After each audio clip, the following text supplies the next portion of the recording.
the last couple of weeks, but I just want you all to know what an honor and privilege it is to be here today with you and to share in some of my joy that I've experienced through the Agape Community Garden. We created this in 2018, so we've done it for 2 seasons. And it was an act of God because we had no plan to go, set forth. What I wanted to do was kind of just take a part of the country and bring it into the city. And my social justice was to provide education, to let, I seen the homelessness and the people on the west side, and I actually kind of just stumbled across an opportunity to take advantage of a lot that was open. And so what we did is we went to, I had a slideshow with, it had an order to it, so we're just gonna randomly go through these pictures. This is my best friend Susan, who I dragged into helping me do all this stuff, unwillingly at first, but so the different struggles that we came across was that, number one, we really didn't have a clear set plan. So what we did, you see here, this is what our water supply is from. We tapped into the water hydrants. We'd hook up a meter that we rented from the city, and we'd use a hose to water every day. This is the first year. You can see the back of the fence is, we painted that was the neighbor's fence. And we repaired it, and then we've been doing things along the way to kind of brighten that up. But that was our way because we wanted to show, as part of our agape love, where agape comes from, is a selfless act. It's a neighborly act. It's something that you do for others without the expectation of anything other than goodwill. So we wanted the neighborhood to feel that. So in part of enhancing the neighborhood, our plight was also to help those that are around us. So then that way they would take a vested interest in what we were doing as well. So this was our first little beginning of our roots. You can see that we just started off with just basic dirt. We got Lowe's. My friend, we were waiting at Baumgart's. The funny story is we were waiting at Baumgart's. Somebody was gonna buy us a bunch of plants and they didn't show up. And so we're sitting there, we hit bumps along the road all the way. And Susan said, well, let's just start calling businesses and I bet somebody's gonna help us out. Well, guess what? Lowe's filled up a hole. We had the front, back, the truck. You can see it. We filled up everything we could. And we're blessed to, neither one of us knew anything about flowers, but we knew that we needed them for pollination.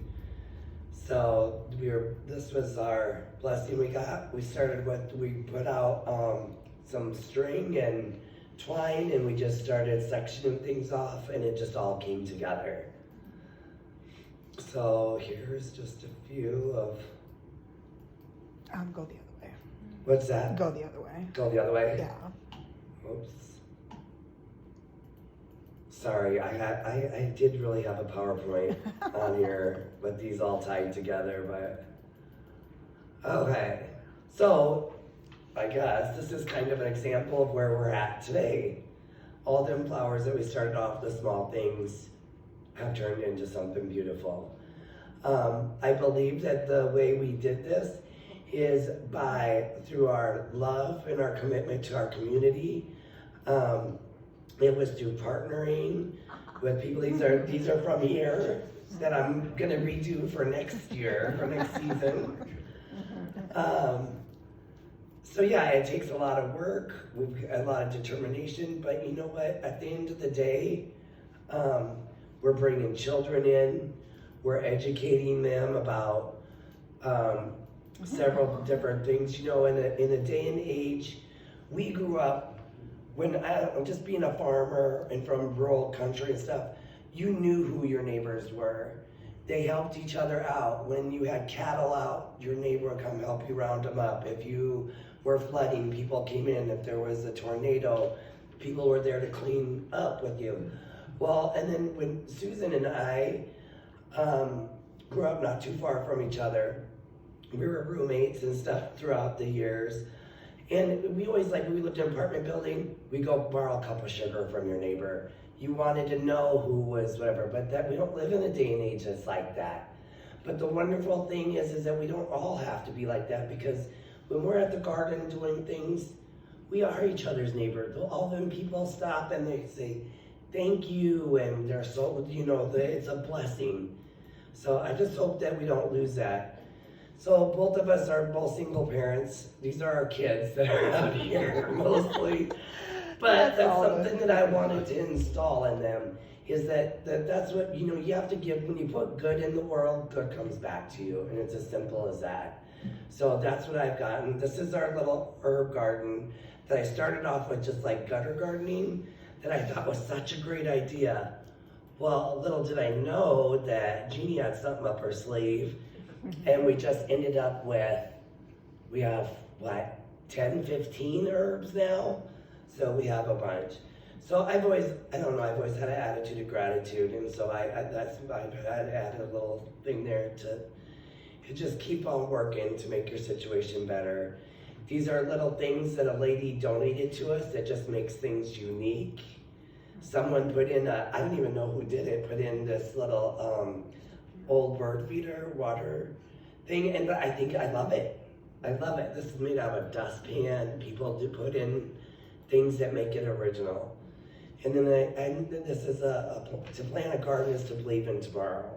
And that's our mission, really, is to believe in tomorrow, that we can make it, each of us one step at a time. So last year we were blessed enough through some help, a lot of help with Jeannie, putting on presentations. So we want to educate the community. We had, this was our mulberries. We had a mulberry tree. We shook the trees, made it with ice cream. Our friend Chuck came and talked about wilderness things and exploration. This is our prairie flowers and grass interpretive plants. There's our mulberries. That's from our mulberry. Those are. Am I going through them too fast? I'm sorry. But one great thing that I wanted to do, we want to make this garden so it's sustainable. So we're planting things that, like, we don't have to keep on buying things every year. So this year we were blessed enough to plant 6 fruit trees. So there's 2 apple, 2 pear, a peach, and a cherry. And we partnered with Up From the Earth. So what will happen eventually, so anybody that can walk along there can just pick whatever. It'll be something to nourish not only their bodies, but hopefully their spirits. We hope to renew hope in this community, in this part of town. We also teamed up with Up From the Earth, so then any produce that we have that's extra, that's excess, they will gather and take to shelters or the food bank. So we're all doing like a service for the whole community. Those are just our plans again. As you can see, where we added the hands to the tree of life, and it's growing just like everything in the garden. This is some of our produce and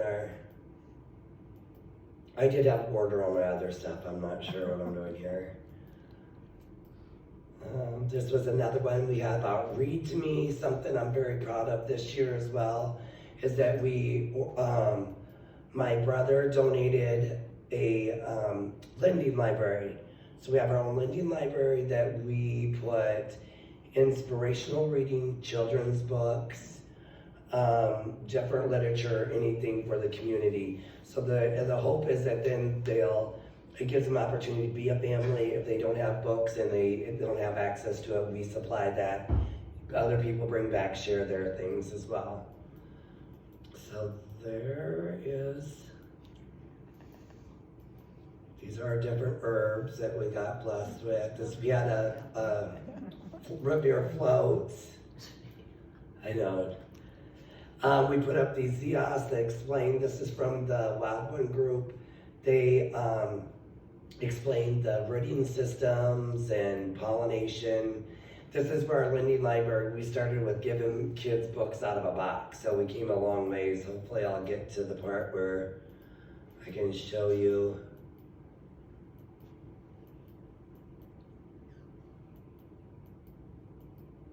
Yeah, we really do have a library somewhere.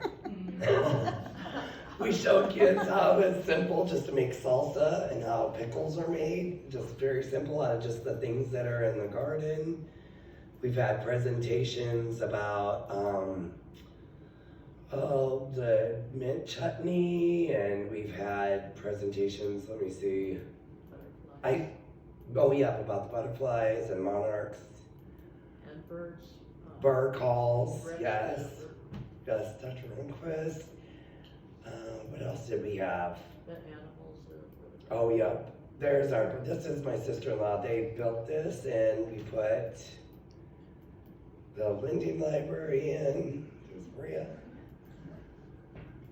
The Sierra Club has been amazing with helping us. And, and that's where, like, our roots become one. That's what I feel like is the main thing that I just wanted to share with people that I didn't know from anywhere before, without a rhyme or reason, without a master plan. We, just because out of like genuine love and kindness and wanting the world to be a better place, and wanting our children to maybe have the opportunities that we have. When you buy your tomatoes and cucumbers and stuff at the store, I don't know if you guys can tell, but they're not even, everything's seedless, nothing's organic. And then if it is organic, you can't afford to buy it. So what better, our watermelons are amazing, our cucumbers, just everything. And I don't know if it's because I would like to think it's because it's planted and with love and cared for out of love. But we've just been blessed. So this is just agape love is a selfless love, the love God wants us to have. It isn't just an emotion, but a conscious act of the will, a deliberate decision on our part to put others ahead of ourselves. So I want to thank you for this opportunity to speak today. We look forward to doing further efforts and putting more out into the community. And we just want to, at the end of the day, we want to be the light in the world of all this darkness. We don't need division. We don't need more. There's enough going on in the world and politics and daily lives that we just want to kind of bring back some old-fashioned values that some people have lost along the way with technology. So thank you for having me today.